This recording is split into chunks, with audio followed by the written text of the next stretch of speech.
Welcome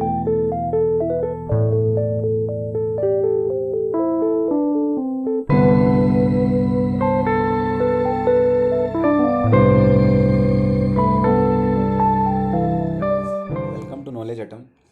पढ़ते हैं matter. Matter क्या चीज़ है और मैटर की प्योरिटी के बारे में पढ़ेंगे। क्या जो मैटर हमारे आसपास दिखते हैं क्या वो प्योर हैं या फिर इम्प्योर हैं, उसके बारे में डिस्कस करेंगे। देखिए, प्योर सब्सटेंस में क्या क्या चीज़ होती है, एलिमेंट क्या होता है, कंपाउंड क्या होते हैं, वो डिस्कस करेंगे। इम्प्योर सब्सटेंस में ये होमोजीनियस क्या चीज़ होती है, हेट्रोजीनियस क्या टर्म है, सॉल्यूशन क्या होता है और कौन से मेथड होते हैं जिससे हम किसी भी चीज़ को अलग कर सकें, यानी सेपरेट कर सकें। और उसके कितने मेथड है, जैसे डिस्टिलेशन, क्रोमेटोग्राफी, ये जितने भी मेथड होते हैं सेपरेशन के, इसको डिस्कस करेंगे कि क्या क्या है डिटेल में एकदम। और ये पढ़ेंगे कि जैसे हमने था ना, एलिमेंट एलिमेंट कितने टाइप्स के होते हैं, उनके टाइप्स है, जैसे कि मेटल है, नॉन मेटल है, मेटल। प्योर प्योर का मतलब होता है ऐसा सब्सटेंस जिसमें कोई भी मिक्सिंग ना हुई हो। लेकिन अगर हम साइंटिफिक लैंग्वेज में बात करें तो जितने भी सब्सटेंस हैं वो क्या होती है, मिक्सचर होती है, यानी उसमें बहुत सारी चीज़ें, बहुत सारे सब्सटेंस मिक्स होते हैं। इसका मतलब यहाँ पे कोई भी चीज़ प्योर है ही नहीं, सारी चीज़ इम्प्योर हैं। और बात करते हैं जैसे कि मिल्क है तो उसमें क्या होता है, वाटर है, फैट है, बहुत सारी चीज़ें हैं। वाटर की बात कर लें तो उसमें क्या होता है, H2O यानी हाइड्रोजन होता है और ऑक्सीजन होता है, राइट। और अगर बात करते हैं कि प्योर होता क्या है, तो देखिए, प्योर सब्सटेंस ऐसा सब्सटेंस जिसमें जितने भी एलिमेंट हैं, यानी जितने भी एलिमेंट हैं उनकी केमिकल प्रॉपर्टी सेम होनी चाहिए और वो सब्सटेंस एक ही टाइप के एलिमेंट से बना हो, तो हम उसको कहेंगे कि वो प्योर है। और सब्सटेंस क्या होता है, सब्सटेंस एक ऐसा मैटर है जिसको हम फिजिकल प्रोसेस से सेपरेट नहीं कर सकते। उसको हम क्या फिजिकल प्रोसेस है, यानी कि बीन कर या छान कर या फिर किसी भी तरीके से फिजिकली हम उसको अलग नहीं कर सकते, सेपरेट नहीं कर सकते। अब बात करते हैं मिक्सचर। मिक्सचर क्या होता है, देखिए, ये एक ऐसा सब्सटेंस है जिसमें दो या फिर दो से ज़्यादा एलिमेंट या फिर कंपाउंड को सिंपली मिक्स किया जाता है बिना किसी प्रपोर्शन या बिना किसी रेशियो में, ऐसे ही उनको मिक्स कर देते हैं। जैसे अगर बात करते हैं एयर की, तो एयर में क्या होती है, बहुत सारी गैसें मिक्स होती हैं बिना किसी रेशियो के, बिना किसी प्रपोर्शन के। जैसे क्या क्या है उसमें, ऑक्सीजन होता है, नाइट्रोजन है और कार्बन डाइऑक्साइड, और वाटर के वेपर्स भी होते हैं। ओके। अब हम बात करते हैं कि मिक्सचर के टाइप्स कितने होते हैं, तो ये होते हैं दो टाइप्स के, होमोजीनियस मिक्सचर और हेट्रोजीनियस मिक्सचर। देखिए, होमोजीनियस मिक्सचर क्या होता है, देखिए, होमोजीनियस मिक्सचर का मतलब कि जिसमें जो कॉम्पोजिशन है वो हो यूनिफॉर्म हो, यानी कि उनका जो मिक्सिंग हो वो क्या हो, यूनिफॉर्म हो, बराबर बराबर हो। और हेट्रोजीनियस में क्या है, नॉन यूनिफॉर्म कॉम्पोजिशन होते हैं। और इसमें क्या है, होमोजीनियस में वन फेज होता है और हेट्रोजीनियस में दो या फिर दो से ज़्यादा फेजेस होते हैं। और होमोजीनियस मिक्सचर को हम सेपरेट कर सकते हैं फिजिकली, यानी फिजिकल मेथड से, हम फिजिकल प्रोसेस से उसको अलग कर सकते हैं। लेकिन हेट्रोजीनियस मिक्सचर को हम फिजिकल प्रोसेस से नहीं सेपरेट आउट कर सकते हैं। होमो का मतलब क्या होता है, सेम, यानी कि सेम टाइप के सब्सटेंस से बना हो। और हेट्रोजीनियस मिक्सचर यानी कि अलग अलग डिफरेंट टाइप के एलिमेंट से बना हो। अगर हम बात करते हैं एग्जांपल की, तो होमोजीनियस मिक्सचर में एग्जांपल है जैसे अल्कोहल एंड वाटर, यानी दोनों लिक्विड टाइप के हैं तो उसको मिक्स कर दिया, राइट। और हेट्रोजीनियस अगर मिक्सचर की बात करें तो सोडियम क्लोराइड में अगर हम मिट्टी मिला दें, सैंड, तो हो जाता है हमारा हेट्रोजीनियस मिक्सचर, राइट। और अब बात करते हैं सॉल्यूशन की, यानी सॉल्यूशन भी होमोजीनियस हेट्रोजीनियस हो जाते हैं, राइट। अगर सॉल्यूशन में क्या होते हैं, दो चीज़ होती हैं, एक होता है सोल्यूट, दूसरा होता है सॉल्वेंट। देखिए, सॉल्वेंट क्या है, अगर मान लो हमें शुगर और वाटर मिक्स करना है तो हमेशा क्या होगा, वाटर ज़्यादा अमाउंट में होगा, वाटर की अमाउंट ज़्यादा होगी किससे, एज कंपेयर टू शुगर। तो जो अमाउंट ज़्यादा होता है, यानी जिसमें सब्सटेंस को डिज़ोल्व करना है, यानी कि उसको घोलना है, तो वो हमारा कहलाता है सॉल्वेंट। और जिसको डिज़ोल्व करना है वो उसको क्या कहते हैं, सोल्यूट, राइट। तब जाके क्या बनता है हमारा, बात करते हैं true mixture, colloidal mixture, suspension mixture क्या होता है। तो देखिए, जो सोल्यूट होता है ना, उसका कुछ साइज होता है। अगर उसका साइज 10⁻⁻⁹ से कम है तो वो क्या कहलाएगा, यानी एक सॉल्यूशन में सोल्यूट का साइज 10⁻⁻⁹ से कम है तो वो कहलाएगा ट्रू मिक्सचर। और अगर इसका साइज 10⁻⁹ और 10⁻⁻6 के बीच में है तो वो कहलाता है कोलाइडल सॉल्यूशन। और सस्पेंशन में क्या होता है कि उसका सोल्यूट का साइज 10⁻⁻6 से भी बड़ा होता है तो कहलाएगा सस्पेंशन। यानी इसका साइज मैं क्यों बता रहा हूँ, क्योंकि अगर देखिए जो सोल्यूट का साइज जितना ज़्यादा स्मॉल होगा उस वो अच्छी तरीके से डिज़ोल्व होगा उसके सॉल्वेंट में। राइट, मैंने क्या कहा कि अगर सॉल्यूशन बनाना है हमें तो सोल्यूट जितना ज़्यादा स्मॉल होगा वो सॉल्वेंट में अच्छी तरीके से डिज़ोल्व हो जाएगा, यानी कि घुल जाएगा। तो यानी कि जो ट्रू मिक्सचर होता है उसमें सोल्यूट सॉल्वेंट में अच्छी तरीके से डिज़ोल्व हो जाता है। कोलाइडल में थोड़ा सा बड़ा होता है तो ये घुल तो जाता है लेकिन थोड़ा थिक होता है, थोड़ा मोटा होता है। और सस्पेंशन में क्या होता है, इसके सोल्यूट का साइज बड़ा होने की वजह से ये डिज़ोल्व नहीं हो पाता, ऊपर तैरता रहता है राइट। अगर हम बात करते हैं क्या हम इनको नेक्ड आई से देख सकते हैं, तो देखिए ट्रू मिक्सचर को हम नेक्ड आई से नहीं देख सकते, कोलाइडल को भी नहीं देख सकते राइट, लेकिन हम सस्पेंशन वाले को नेक्ड आई से देख सकते हैं राइट। मैंने क्या कहा कि जो ट्रू मिक्सचर होता है उसको हम नेक्ड आई से नहीं देख सकते, कोलाइडल को भी नेक्ड आई से नहीं देख सकते, लेकिन हम सस्पेंशन वाले को देख सकते हैं। बात करते हैं देखिए इनके मिक्सचर की। जो ट्रू मिक्सचर होता है वो होता है होमोजीनियस मिक्सचर, बाकी कोलाइडल और सस्पेंशन दोनों हेट्रोजीनियस मिक्सचर होते हैं राइट। और फिल्ट्रेशन से अगर हम इनको सेपरेट करना चाहें तो ट्रू मिक्सचर को हम सेपरेट नहीं कर सकते फिल्टर से, और ना ही कोलाइडल को भी और ट्रू मिक्सचर को हम फिल्ट्रेशन से सेपरेट नहीं कर सकते। लेकिन अगर हम सस्पेंशन की बात करें तो उसको हम फिल्ट्रेशन से सेपरेट कर सकते हैं राइट। और देखिए जो ट्रू मिक्सचर होता है वो होता है ट्रांसपेरेंट। अगर हम कोई ट्रू मिक्सचर है अगर हम उसको अंदर से देखें किसी जार के अंदर भर के तो वो ट्रांसपेरेंट है, हम उसके आर पार देख सकते हैं। ट्रांसपेरेंट मीडियम का मतलब जिसको हम आर पार देख सकते हैं राइट। और कोलाइडल मिक्सचर में ये होता है ट्रांसलूसेंट, यानी हमें कोई चीज़ उसके आर पार दिखाई तो देगी लेकिन थोड़ी ब्लर नज़र आएगी, ब्लरिश नज़र आएगी, एकदम क्लियर नज़र नहीं आएगी। और सस्पेंशन वाला जो मिक्सचर होगा वो ओपेक होगा, यानी उसको हम नहीं देख सकते, आर पार नहीं देख सकते। अगर हम बात करते हैं इसकी स्टेबिलिटी की तो जो ट्रू सॉल्यूशन होता है वो क्या होता है, स्टेबल सॉल्यूशन होता है। और कोलाइडल भी स्टेबल होता है, लेकिन सस्पेंशन क्या होता है, अनस्टेबल सॉल्यूशन होता है। इसका मतलब क्या होता है, देखिए स्टेबल सॉल्यूशन ये होता है कि अगर हम उसको थोड़ी देर छोड़ दें तो जो उसका सोल्यूट होता है वो धीरे धीरे सेटल डाउन हो जाएगा। यानी उसकी सपोज हमने किसी बाल्टी में पानी भर के रखा है तो अगर उसमें कुछ मिक्स है तो धीरे धीरे नीचे का सेटल डाउन, अगर उसकी मिट्टी है सपोज उसमें मिट्टी है इस बाल्टी में तो थोड़ी देर में वो नीचे बैठ जाएगी। इसका मतलब वो अनस्टेबल है। और वो कैसा मिक्सचर है, सस्पेंशन वाला राइट। अगर जो नहीं बैठता, अगर हम दूध को रख दें तो उसके सोल्यूट पार्टिकल नीचे नहीं बैठेंगे, इसका मतलब क्या है, वो कोलाइडल सॉल्यूशन है राइट। तो ट्रू मिक्सचर और कोलाइडल मिक्सचर स्टेबल सॉल्यूशन है, वहीं पे सस्पेंशन अनस्टेबल मिक्सचर है राइट। एक सेकेंड इसको और करते हैं। अब देखिए अब बात करते हैं हम टिंडल इफेक्ट की। तो जो ट्रू सॉल्यूशन होता है और देखिए ट्रू सॉल्यूशन सिर्फ टिंडल इफेक्ट नहीं दिखाएगा, बाकी कोलाइडल सॉल्यूशन टिंडल इफेक्ट दिखाएगा, और जो सस्पेंशन है वो टिंडल इफेक्ट दिखा भी सकता है और नहीं भी दिखा सकता।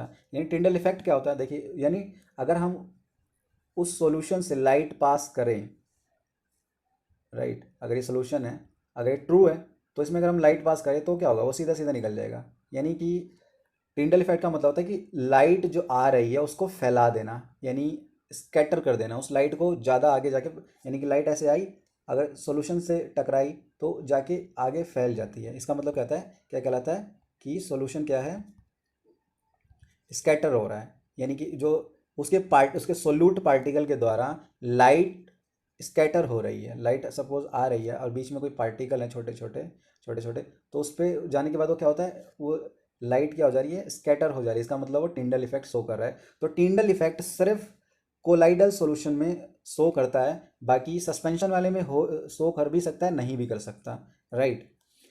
और अगर बात करते हैं एग्जाम्पल क्या है, तो देखिए ट्रू सॉल्यूशन में शुगर और वाटर का मिक्सचर क्या कहलाता है, कोलाइडल। शुगर और वाटर का जो मिक्सचर है वो कहलाएगा ट्रू सॉल्यूशन। और मिल्क और ब्लड का जो मिक्सचर है उसको क्या कहेंगे हम, कोलाइडल सॉल्यूशन। और हम बात करते हैं अगर सस्पेंशन की, तो वो होता है जिसमें सैंड है, सैंड या फिर कीचड़ है, उसको अगर हम मिक्स कर दें पानी में, यानी मिट्टी और पानी का जो सॉल्यूशन होता है उसको हम क्या कहते हैं, सस्पेंशन। कंसंट्रेशन ऑफ सॉल्यूशन, ये क्या होता है, यानी कि एक सॉल्यूशन के अंदर कितनी क्वांटिटी है सोल्यूट की, वही क्या कहलाता है, कंसंट्रेशन ऑफ सॉल्यूशन। तो ये दो बेसिस पे निकलता है, एक होता है मास परसेंटेज, दूसरा होता है वॉल्यूम परसेंटेज।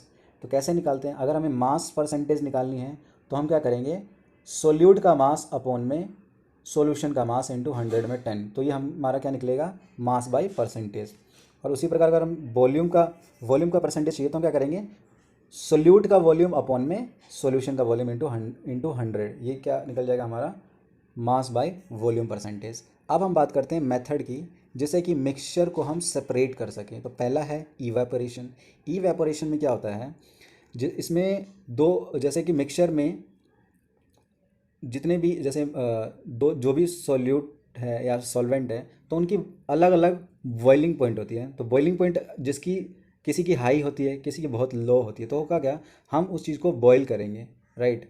तो जिसकी बॉइलिंग पॉइंट कम होगी वो क्या हो जाएगा, धीरे धीरे इवेपोरेट हो जाएगा, यानी वो उड़ जाएगा, राइट।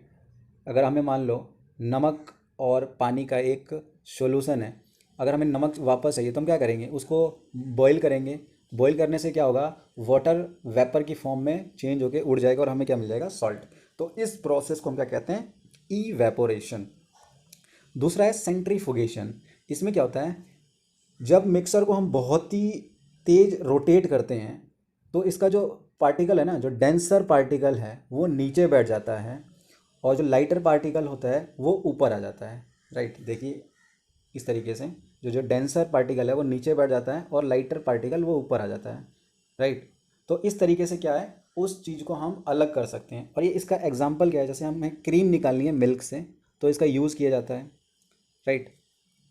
और हम बात करते हैं इसकी एप्लीकेशन कहाँ कहाँ यूज़ होती हैं, तो डायग्नोस्टिक लैब में ब्लड और यूरिन टेस्ट के लिए यूज़ होता है। दूसरा होता है डेयरी या फिर घरों में हम बटर निकालते हैं, क्रीम निकालते हैं, राइट, बटर निकालते हैं फ्रॉम द क्रीम। और दूसरा होता है वॉशिंग मशीन में इस मेथड का यूज़ होता है, सेंट्रीफुगेशन का, राइट। अब सेपरेट करेंगे हम इमिसिबल लिक्विड्स को। जैसे दो लिक्विड है वो इमिसिबल है, यानी आपस में मिक्स नहीं हो सकते हैं, तो उनको हम फनल लगाकर यूज़ कर सकते हैं। तो जैसे देखिए यहाँ पे क्या है, कैरोसिन ऑयल है और नीचे क्या है, वाटर। यहाँ पे अगर हमने ये फनल यूज़ किया तो क्या हुआ, वाटर को हम नीचे से इस टैप के थ्रू बाहर निकाल सकते हैं और अंदर क्या होगा, कैरोसिन ऑयल रह जाएगा।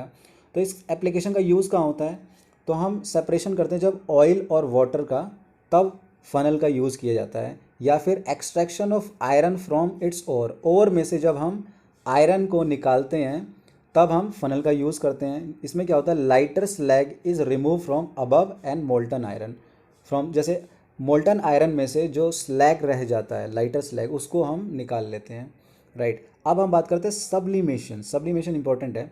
इसमें क्या होता है कि जैसे दो कंपोनेंट हैं तो उसमें क्या होगा, एक को हम सबलिम कर लेंगे। सबलिम यानी कि हम डायरेक्टली कन्वर्ट कर लेंगे सॉलिड से गैस में, राइट। और दूसरा वाला जो रहेगा, दूसरा जैसे दो कंपोनेंट हैं तो उसमें से एक कंपोनेंट को सबलिम कर लेंगे और एक वैसे का वैसे ही रह जाएगा, राइट। यानी कि सबलिम करने का मतलब डायरेक्ट हम सॉलिड से गैस में चेंज कर देंगे, ओके। तो हमें एक निकल जाए, एक हमें जो पार्टिकल चाहिए वो एक कंपोनेंट हमें रह जाएगा। जैसे हमें सेपरेट करना है, जैसे अमोनिया क्लोराइड है, अमोनियम क्लोराइड किससे अलग करना है, सॉल्ट से, जो कॉमन सॉल्ट आता है। अगर ये दोनों मिक्स कर दें जो, और फिर हमें सॉल्ट निकालना है, तो हम क्या करेंगे, हम इसको सबलिम करेंगे, जिसमें क्या होगा, हम हीट करेंगे जिसकी वजह से अमोनियम क्लोराइड है ना, वो क्या हो जाएगा, डायरेक्ट सबलिम हो जाएगा, यानी कि सॉलिड से डायरेक्ट गैस बन जाएगा, सॉलिड टू गैस हो जाएगा।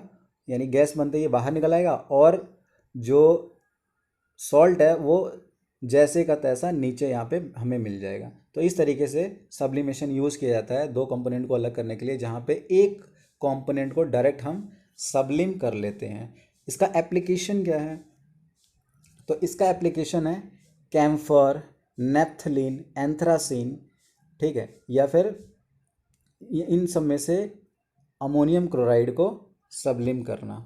दो कलर कंपोनेंट के मिक्सचर को सेपरेट किया जाता है क्रोमेटोग्राफी द्वारा, जहाँ पे क्या होता है, एब्जॉर्बेंट होता है जो एब्जॉर्ब करता है अलग अलग कलर कंपोनेंट को अलग अलग रेट से, राइट। इसमें देखिए होता क्या है, व्हेन वाटर या फिर कोई suitable solvent moves up chromatography paper ring with two different colour separate because both colour are absorb at different speed. इसमें क्या होता है, हम क्रोमेटोग्राफी एक पेपर यूज़ करते हैं, जैसे कि दो कलर हैं और उसको हम डिज़ोल्व करते हैं किसी वाटर या सॉल्वेंट में, उस तरीके से क्या होता है, दोनों कलर अलग अलग उस क्रोमेटोग्राफी पेपर पे एब्जॉर्ब हो जाते हैं, यानी कि दोनों कलर अलग हो जाएंगे, दो कलर होंगे वो अलग अलग हो जाएंगे, अलग अलग स्पीड से एब्जॉर्ब होने लग जाएंगे उस क्रोमेटोग्राफी पेपर पे। अगर सपोज कोई ये दोनों एक थे तो बाद में धीरे धीरे क्या हो जाएंगे, सेपरेट होकर अलग हो जाएंगे, ये अलग हो जाएगा, ये अलग हो जाएगा। इसका यूज़ क्या होता है, तो देखिए इसको यूज़ करते हैं हम कलर डाई में। अगर दो कलर है एक डाई के अंदर, अगर कलर डाई में क्या होता है, हम दो कलर को सेपरेट करते हैं कलर डाई के अंदर, और दूसरा होता है कि सेपरेट करते हैं pigment from the natural colour like chlorophyll, to separate pigment from natural colour like chlorophyll, या फिर ब्लड से ड्रग्स को सेपरेट किया जाता है इस एप्लीकेशन के द्वारा। अब हम पढ़ेंगे डिस्टिलेशन। ये क्या है, based on separating mixture of miscible liquid, यानी कि जब हम सेपरेट करते हैं ऐसे मिक्सचर को जो मिसिबल लिक्विड हो और हैव डिफरेंट बॉइलिंग पॉइंट। इन दोनों की अगर दो मिक्सचर हैं वो दोनों मिसिबल है और उन दोनों का बॉइलिंग पॉइंट अलग अलग हो, तो ये क्या होता है, किसके द्वारा फॉलो होता है, कंडेंसेशन के द्वारा। और of the two component one has lower boiling point and another has higher boiling point, this is use to separate two या फिर दो से ज़्यादा मिसिबल लिक्विड को। जब हम दो या दो से ज़्यादा मिसिबल लिक्विड को अलग करते हैं उनकी बॉइलिंग पॉइंट के अकॉर्डिंग, यानी डायरेक्ट उनको कंडेंसेशन किया जाता है, तो इसको हम क्या कहते हैं, डिस्टिलेशन। देखिए व्हेन मिक्सचर ऑफ एसीटोन और acetone and water is heated, जब हम एसीटोन या फिर वाटर और एसीटोन को मिक्स करते हैं और जब हम हीट करते हैं तो एसीटोन क्या होता है, इसकी बॉइलिंग पॉइंट लेस होती है एज कम्पेयर टू वाटर, तो boiling of condenser clamp to it, यानी जो कंडेंसेटर के ऊपर जो बॉइलिंग पॉइंट है उस पर चला जाता है, तो एसीटोन क्या होता है, सेपरेट हो जाता है from the beaker and water is left distillation flask. Distillation flask में वाटर रह जाता है, यानी कि दोनों एसीटोन और वाटर का जब मिक्सचर होता है तो हम बॉईल करते हैं। बॉईल करने पे क्या होता है, जो एसीटोन होता है उसकी बॉइलिंग पॉइंट बहुत ही लेस होती है एज़ कम्पेयर टू वाटर। यहाँ पे एसीटोन अलग हो जाता है वाटर से और वाटर हमें डिस्टिलेशन फ्लास्क में मिल जाता है। देखिए यहाँ पे होता क्या है, जैसे यहाँ पे मिक्सचर है वाटर और एसीटोन का, इसको हम हीट करेंगे, राइट। तो हीट करने पे क्या होगा, जो यहाँ पे दोनों सेपरेट होंगे, ये जो ये फ्लास्क है इसको हम बोलते हैं डिस्टिलेशन फ्लास्क, और यहाँ पे जब हम इसको हीट करेंगे तो जो वाटर तो यहाँ से आउट हो जाएगा जो दूसरे वाले में, और जो कंडेंसेटर है यानी जो ये आपको नली टाइप की नज़र आ रही होगी इसको बोलते हैं कंडेंसर। इस कंडेंसर के थ्रू हमारा एसीटोन अलग हो जाएगा, इस बीकर में हम एसीटोन को अलग कर लेंगे और बाकी यहाँ से जो अलग अलग इसकी ये बनी है यहाँ से हम वाटर के वेपर को अलग कर लेंगे। लेकिन एसीटोन जो कि लेस इसकी बॉइलिंग पॉइंट होती है एज़ कम्पेयर टू वाटर, वो इस वाले फ्लास्क में रह जाएगा और अंदर वाले में एसीटोन इस बीकर में आता रहेगा, राइट। तो इस तरीके से हम एसीटोन और वाटर के मिक्सचर को अलग कर। डिस्टिलेशन का हम यूज़ कहाँ करते हैं, तो ये ज़्यादातर पेट्रोलियम रिफाइनरीज या पेट्रोकेमिकल या केमिकल प्लांट नेचुरल में हम इसका यूज़ करते हैं, राइट। और दूसरा होता है क्या, जब हम ऑयल रिफाइनरीज में सेपरेट करते हैं क्रूड ऑयल को एक सब्सटेंस में तो वहाँ यूज़ होता है। और दूसरा होता है ऑर्गेनिक जूस निकालने के लिए, और यूज़ होता है जब हम हवा से या एयर से ऑक्सीजन, नाइट्रोजन और ऑर्गन को सेपरेट करते हैं तब इसका यूज़ होता है डिस्टिलाइजेशन। देखिए इसका बेसिक प्रिंसिपल ये है कि हम क्या करते हैं, रिमूव करते हैं इम्प्योरिटी को फ्रॉम मिक्सचर। अगर कोई मिक्सचर है उसमें से इम्प्योरिटी को रिमूव करना है तो क्या करेंगे, हम सबसे पहले उस सब्सटेंस को डिज़ोल्व करेंगे सुटेबल सॉल्वेंट में, यानी किसी सॉल्वेंट में पहले उसको मिक्स करेंगे, उसके बाद हम उसका क्रिस्टलाइजेशन करके उसको बाहर निकालेंगे। तो देखिए एग्जांपल में अगर हम देखते हैं तो कैसे करते हैं, देखिए जैसे कॉपर सल्फेट, जो कॉपर सल्फेट है उसके क्रिस्टल हैं, ठीक है, वो इम्प्योर फॉर्म में है, तो हम क्या करेंगे, सबसे पहले उसको हम सल्फ्यूरिक एसिड में डिज़ोल्व करेंगे।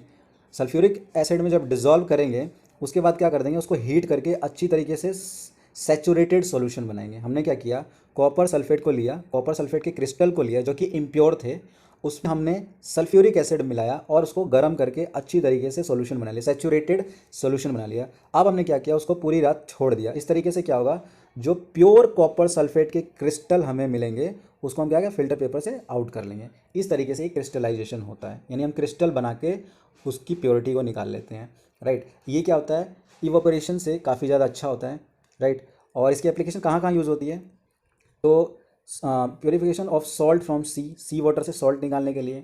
दूसरा है इसका सेपरेशन ऑफ क्रिस्टल ऑफ फिटिक्री यानी कि एलम या copper sulphate from their impurity crystals. Purifier हमारे घरों में लगा होता है, यानी वाटर ट्रीटमेंट प्लांट जो होते हैं, यानी सिंपली कह लें वहाँ पे वाटर प्योरीफिकेशन कैसे होती है। तो देखिए, जैसे हमारे पास एक टैंकी होती है, रिजर्वायर होता है, जहाँ पे क्या होता है, इम्प्योर वाटर होता है। उसको हम अगले प्रोसेस में सेडिमेंटेशन टैंक में ले जाते हैं। सेडिमेंटेशन टैंक का मतलब वहाँ पे क्या होता है, जो उसके सॉलिड पार्टिकल होते हैं वो वहाँ पे क्या होते हैं, सेटल डाउन हो जाते हैं। सॉलिड क्या होता है, सेटल डाउन हो जाते हैं। उसके बाद हम उसको क्या करते हैं, लोडिंग टैंक में ले जाते हैं। वहाँ पे कुछ होता है, वहाँ पे लोडिंग टैंक में क्या होता है, sedimentation of suspended impurity using alum, यानी कि कुछ इम्प्योरिटी वहाँ पे सस्पेंडेड फॉर्म में रहती है, यानी कि तैरती रहती है। तो उसमें हम क्या एलम यूज़ कर लेते हैं, यानी फिटिकरी डाल देते हैं, एलम, राइट। उसके बाद हम क्या करते हैं, उसको फिल्टर टैंक में ले आते हैं जहाँ की सारी इम्प्योरिटी फिल्टर्ड आउट की जाती हैं। उसके बाद दूसरे टैंक में ले आते हैं जहाँ पे क्या होता है, क्लोरीफिकेशन होता है, यानी क्लोरीन की गोलियाँ वहाँ पे डाली जाती हैं ताकि सारे जर्म्स को हम किल कर दें, राइट। उसके बाद क्लोरीफिकेशन के बाद हमें क्या, एकदम प्योर वाटर हमारे घर तक मिलता है। तो ये जो होता है water purification in water treatment plant, right. अब हम बात करते हैं physical versus chemical change. Chemical property में क्या होता है कि ये नॉट ईजिली रिवर्स्ड होते हैं, यानी कि अगर हम एक बार प्रोडक्ट बना लेते हैं वापस हम इसको रिएक्टेंट में बदलना चाहें तो हमें ये क्या होगा, ईजिली हमें नहीं मिलेगा, यानी ये इरिवर्सिबल होता है। और फिजिकल क्या, फिजिकल जो चेंज होते हैं वो ईजिली रिवर्सिबल होते हैं। केमिकल वाले नॉट ईजिली रिवर्सिबल होते हैं और ये होते हैं ईजिली रिवर्सिबल। इसमें केमिकल चेंज में न्यू प्रोडक्ट फॉर्म होते हैं, इसमें कोई भी नया प्रोडक्ट नहीं बनता। इसमें क्या होते हैं, रिएक्टेंट यूज़ होते हैं और इसमें सिर्फ स्टेज चेंज होती है, यानी रिएक्टेंट एक स्टेज से दूसरी स्टेज में पहुंच जाता है। और इसमें क्या है कि हीट, लाइट, साउंड एक्सेट्रा इन सब का यूज़ होता है। और इसमें क्या होता है, इसमें कोई भी स्टेट, इसमें जैसे कि एग्जांपल की बात करते हैं आइसक्रीम का मेल्ट होना, जो आइस होती है मेल्ट होती है तो क्या है, सिर्फ स्टेट ही तो चेंज हुई। और अगर हम वापस उसको दोबारा आइस में रिवर्स करें तो वो ईजिली हो जाएगी। और इसका अगर हम एग्जांपल देखें केमिकल चेंज में, जैसे कि वुड बर्निंग, अगर हम लकड़ी को जला दें तो उस जली हुई राख से वापस हमें लकड़ी नहीं मिल सकती, यानी कि ये इरिवर्सिबल चेंज होते हैं। केमिकल वाले इरिवर्सिबल चेंज होते हैं, फिजिकल चेंज में ये रिवर्सिबल चेंज होते हैं। और इसमें क्या होता है, केमिकल चेंज में इलेक्ट्रिसिटी में भी प्रोड्यूस, यानी कि इलेक्ट्रिसिटी प्रोड्यूस होती है। और क्या होते हैं, प्रेसिपिटेशन भी होता है। यहाँ पे केमिकल चेंज में प्रेसिपिटेशन बनते हैं और फिजिकल चेंज में प्रेसिपिटेशन नहीं बनते, राइट। अब हम बात करते हैं एलिमेंट की, कि देखिए एलिमेंट कितने टाइप्स के होते हैं। तो एलिमेंट होते हैं 3 टाइप्स के, मेटल, नॉन मेटल और सॉरी मेटल, नॉन मेटल और मेटेलॉइड्स। देखिए मेटल को हम कैसे पहचानें, देखिए मेटल में क्या होता है, लस्ट्रस, लस्ट्रस यानी कि उसमें एक साउंड होता है, सॉरी लस्ट्रस यानी कि एक, अगर मेटल को आप देखोगे तो उसमें एक शाइनिंग सरफेस होती है। अगर हम मेटल को अगर रब करें तो उसमें क्या एक चमक होगी, एक अलग ही चमक होगी। और नॉन मेटल में क्या होती है, नॉन लस्ट्रस होते हैं, इसमें कोई चमक नहीं होती। अगर हम पत्थर को देखें या फिर किसी लकड़ी या फिर पेज को अगर हम उसको घिसें तो उसमें कोई चमक नहीं होगी। अगर लेकिन मेटल वाली चीज़ होगी, आयरन होगी या फिर सिल्वर होगा, तो उसके अंदर अगर हम रगड़ें तो उसमें चमक आएगी, एक लस्ट्रस होगा। और मेटेलॉइड्स होते हैं, वो क्या होता है, इंटरमीडिएट होता है मेटल एंड नॉन मेटल का, राइट। अब बात करते हैं मेलेबल एंड डक्ट। देखिए मेटल में मेलेबिलिटी होती है और डक्टाइल होता है, और नॉन मेटल में ये नॉन डक्टाइल होता है, नॉन मेलेबल होता है। और जैसे अगर हम मेटेलॉइड्स की बात करें तो क्या क्या होता है, बोरोन है, जर्मेनियम है और सिलिकॉन है। अब मैं बात करता हूँ मेलेबल और डक्टाइल होता क्या है। तो देखिए अगर मैं किसी मेटल को, सपोज आयरन है, अगर मैं उसको किसी हैमर से स्ट्राइक करूँ, यानी कि उसको अगर मैं उसको पीटूँ, हथौड़े से उसको पीटूँ, तो मेटल क्या होगा, एक थिन सीट का एक शेप ले लेगा, एक चादर सी बन जाएगी। तो वो जो प्रॉपर्टी होती है उसी को हम क्या कहते हैं, मेलेबल। मेलेबल यानी किसी भी मेटेलिक चीज़ को अगर मैं हैमर से स्ट्राइक करूं तो एक थिन सीट का शेप ले लेगी, उसको हम कहते हैं मेटल। जो कि अगर किसी लकड़ी को अगर हथौड़े से पीटूँ तो उसमें कोई भी उसके साइज में, उसके शेप में चेंज नहीं आएगा। और दूसरा होता है डक्टाइल। डक्टाइल का मतलब अगर मैं किसी मेटेलिक चीज़ को खींचूँ, स्ट्रेच करूँ फोर्स लगाकर, तो एक तार की, एक वायर की फॉर्म में चेंज हो जाएगी। उसको हम क्या कहते हैं? डक्टिलिटी। यानी डक्टाइल जो बिहेवियर होता है वो सिर्फ मेटल में होता है और नॉन मेटल में ये नहीं होता। तीसरी बात ये कहता है कि सोनरस। सोनरस यानी कि अगर हम मेटल को स्ट्राइक करें तो उसमें एक साउंड प्रोड्यूस होगा, यानी कि उसमें एक लॉन्ग साउंड आएगा, राइट। और नॉन मेटल में, ये नॉन मेटल नॉन सोनरस होते हैं, उनका साउंड अलग होता है। अगर मैं किसी लकड़ी को अगर स्ट्राइक करूँ तो उसमें आवाज़ जो आएगी वो नॉन सोनरस होगी, लंबी साउंड नहीं होगी। सोनरस सिर्फ मेटल में होता है। और कंडक्टिविटी की बात करते हैं तो metal good conductor of heat and electricity होता है। यानी कि इलेक्ट्रिसिटी या फिर हीट मेटल वाली चीज़ में ट्रांसफ़र होती है, राइट। यानी करंट किस में पास होगा? सिर्फ मेटल में। अगर मैं एक वायर लूँ मेटल की, आयरन की, तो उसमें क्या होगा? उसमें हीट भी पास होगी और इलेक्ट्रिसिटी भी। लेकिन अगर मैं कागज़ लूँ या पत्थर लूँ या फिर कोई पॉलीथीन लूँ या प्लास्टिक बैग लूँ या रबड़ लूँ, तो वो क्या होगा? Bad conductor of heat and electricity. उसमें ना तो हीट कंडक्ट होगी, ना ही इलेक्ट्रिसिटी कंडक्ट होगी। अगर मैं बात करूँ मेटल की, तो इसके एग्जांपल है गोल्ड और आयरन। और नॉन मेटल की बात करते हैं तो ऑक्सीजन हो गया, फॉस्फोरस हो गया, रबड़ हो गया, बहुत सारी चीज़ें, ये क्या होती है? नॉन मेटल वाली चीज़ होती है। अब हम डिफ्रेंशिएट करते हैं कि मिक्सचर और कंपाउंड में क्या होता है। मिक्सचर और कंपाउंड में होता क्या है, फ़र्क क्या होता है, क्या डिफरेंस होते हैं? तो देखिए, जो एलिमेंट होता है या फिर कंपाउंड्स होते हैं are simply mixed, so no new substance is form. यानी कि हम किसी भी एलिमेंट को या फिर कंपाउंड को सिंपली मिक्स कर देते हैं, तो इसमें क्या होगा? मिक्स करने से कोई चीज़ नई चीज़ तो बनी नहीं ना, तो इसमें कोई भी नए सब्सटेंस नहीं बनते। मिक्सचर में कोई भी न्यू सब्सटेंस नहीं बनते। लेकिन कंपाउंड में क्या होता है? ये दो सब्सटेंस हो गया, जितने भी सब्सटेंस हैं, दो से ज़्यादा, उनको क्या रिएक्ट कराया जाता है, इसलिए इसमें क्या है? न्यू सब्सटेंस बनते हैं। यानी कि मिक्सचर में न्यू सब्सटेंस नहीं बनते और कंपाउंड में न्यू सब्सटेंस बनते हैं, राइट। अब बात करते हैं, देखिए, जब एलिमेंट को कंबाइन किया जाता है लेकिन इनका कोई फिक्स रेशियो नहीं होता, यानी कि एलिमेंट को फिक्स रेशियो में जब बिना फिक्स रेशियो में मिक्स किया जाए तो वो क्या कहलाएगा? मिक्सचर। और जब इनके कॉम्पोजिशन या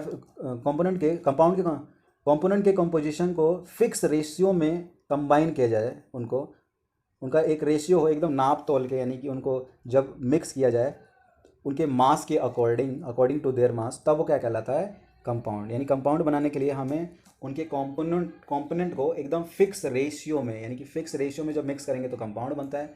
और जब वो फिक्स रेशियो में नहीं होंगे, यानी कि यूं ही मिला दिया, जस्ट मिक्स कर दिया, तो क्या कहलाएगा? Mixture, right.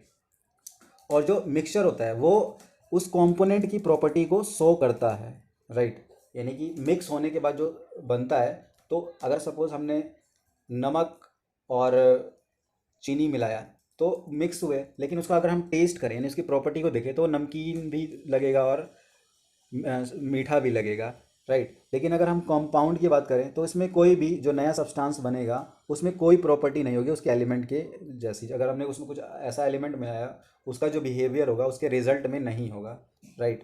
और हम बात करते हैं component can be easily separate by mechanical method which is suitable. अगर हम मिक्सचर को अलग करना चाहें एक मैकेनिकल मेथड जो उसके लिए सूट करता हो, तो हम मैकेनिकल मेथड से इसको सेपरेट कर सकते हैं मिक्सचर को। लेकिन जो कंपाउंड्स होते हैं वो सेपरेट नहीं हो सकते मैकेनिकल मेथड से, राइट। एक बार मैं फिर से बता रहा हूँ कि मिक्सचर को हम मैकेनिकल मेथड से सेपरेट कर सकते हैं, बट कंपाउंड को हम मैकेनिकल मेथड से सेपरेट नहीं कर सकते। अगर हम बात करते हैं इनके एग्जांपल की, तो हम मिक्स करते हैं जैसे कि आयरन और सल्फर। और अगर हम बात करते हैं कंपाउंड को, तो आयरन सल्फर को अगर रिएक्ट करा दें, इनका रिएक्शन करा दें, तो जो वो आयरन सल्फाइड बनता है वो क्या होगा? हमारा कंपाउंड। तो ये था हमारा पूरा चैप्टर एकदम डेप्थ में। अगर आपको कोई चीज़ ना समझ में आए तो आप इसको फिर दोबारा से प्ले करके देख लेना, या फिर you can ask your doubt in the comment section. So आज के लिए इतना ही।